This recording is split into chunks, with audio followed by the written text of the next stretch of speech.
Hi, my name is Zach Marquand. I'm a workers' compensation attorney with the Duderman Law Group. I want to talk about the differences between workers' compensation and personal injury cases today, but also talk about how they can be related in some ways.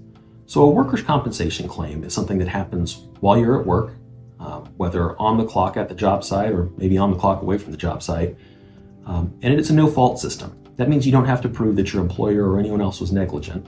If there's an accident that happens at work, typically it should be covered under workers' compensation.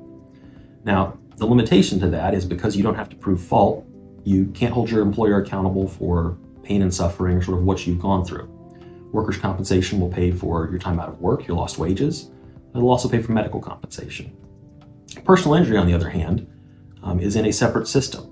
It is in the civil court system, and it is based on negligence. That means someone else has to be at fault.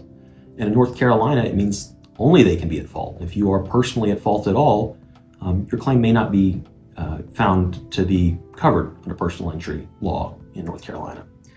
And in personal injury, pain and suffering is on the table, as well as other damages such as lost time and payment for medical treatment and other things that you may have gone through.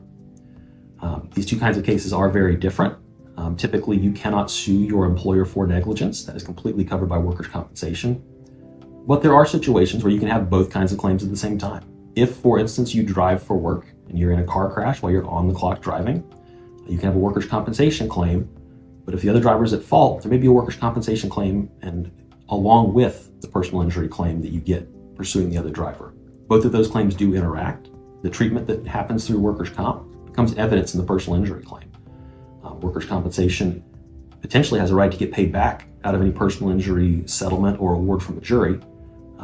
And so you probably need an attorney to help you negotiate that payback or perhaps fight back against it. These can be very complicated cases because there's multiple parties involved. There's workers' compensation, there's the other party, there's their insurer, and there's a lot of moving parts in them.